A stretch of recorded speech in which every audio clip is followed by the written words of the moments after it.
கேரளா கடற்கரை பகுதியில் சரக்கு கப்பல் கவிழ்ந்து விபத்துக்குள்ளானதில் சுமார் 450 மெட்ரிக் டன் டீசல் மற்றும் ஃபர்னஸ் ஆயில் போன்றவை 5 கிலோமீட்டர் பரப்பளவில் கடலில் பரவியுள்ளனர்.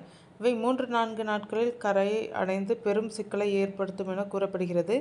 இந்த நிலையில் எண்ணெய் கசிவின் தாக்கங்கள் பற்றி தற்போது தெரிந்து கொள்வோம். கப்பல் கவிழ்ந்து விபத்துக்குள்ளானது கேரளா மாநிலத்தின் தலைநகரான திருவனந்தபுரம் அருகே உள்ள விழிஞ்சம் துறைமுகத்திலிருந்து கொச்சி துறைமுகத்திற்கு 600க்கும் மேற்பட்ட கண்டெய்னர்களுடன் சென்ற MSC எல்சா 3 என்ற பெயரிலான சரக்கு கப்பல் கடந்த ஞாயிறன்று ஆலப்புழாவிலிருந்து 25 கிலோமீட்டர் தூரத்தில் உள்ள கடல் பகுதியில் விபத்துக்குள்ளாகி கவிழ்ந்தது. லைபீரியா நாட்டைச் சேர்ந்த இந்த கப்பலின் கேப்டன் உள்ளிட்ட 24 ஊழியர்களும் பத்திரமாக மீட்கப்பட்டனர். ஆனால் கப்பலில் இருந்த 600க்கும் மேற்பட்ட கண்டெய்னர்கள் கடலுக்குள் விழுந்தது. முதலில் இந்த கண்டெய்னர்களில் ரசாயனங்கள் இருந்ததாக சொல்லப்பட்டது. இதனால் கடல் உயிரினங்களுக்கும் பாதிப்பு ஏற்படலாம் என சமூக ஆர்வலர்கள் கவலை வெளிப்படுத்தினர். இதனால் கடல் நீரை பரிசோதித்து அதில் ரசாயன கலப்பு உள்ளதா என்பதை கண்டறிய முடிவு செய்யப்பட்டுள்ளது. அதே நேரத்தில் அந்த கண்டெய்னர்களில் ஆபத்தை விளைவிக்கும் பொருட்கள் இல்லை என கூறப்படுகிறது.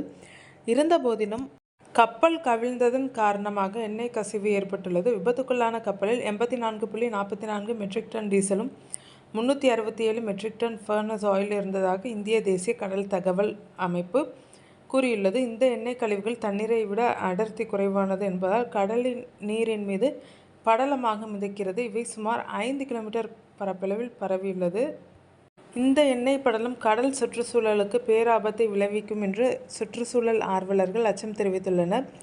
எண்ணெய் படலம் இதுவரை கரை பகுதியை அடையவில்லை என்ற போதிலும் இவை இன்னும் 3 அல்லது 4 நாட்களில் கரையை அடைந்து கரை பகுதிகளை நாசப்படுத்தும் என கூறப்படுகிறது. எண்ணெய் படலம் நீண்ட காலமாக இருக்கும் பட்சத்தில் அவை மீன்கள் உள்ளிட்ட கடல்வாழ் உயிரினங்களுக்கும் கடற்கரையை ஒட்டிய சதுப்பு நிலப்பகுதிக்குள் பவளப்பாறைகள் போன்றவற்றிற்கும் ஆபத்தை ஏற்படுத்தும்.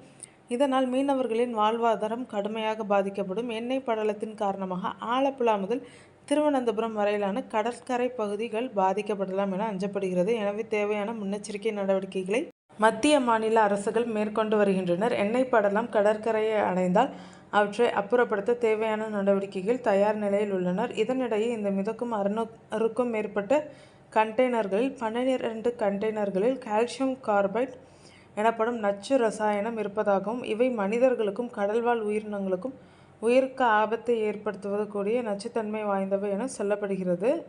எண்ணெய் படலத்தை தடுக்க பூம் எனப்படும் தடுப்பு வேலி ஏற்படுத்த நடவடிக்கைகள் மேற்கொள்ளப்பட்டு வருகின்றன. ஆனால் தற்சமயம் கேரளாவில் தென்மேற்கு பருவமழையும் தீவிரமாக பெய்து வரும் நிலையில் கடல் கொந்தளிப்புடன் உள்ளதால் இந்த பூம் தடுப்பு வேலி அமைக்கும் பணிகள் கடுமையாக பாதிக்கப்பட்டுள்ளனர். இதனிடையே கடலில் நூற்றுக்கணக்கான கண்டெய்னர்கள் மிதப்பதால் இந்த கண்டெய்னர்கள் மீன்பிடி படகுகள் மீது மோதும் ஆபத்து இருப்பதாலும் மீனவர்கள் கடலுக்கு செல்ல வேண்டாம் என எச்சரிக்கை விடுக்கப்பட்டுள்ளது.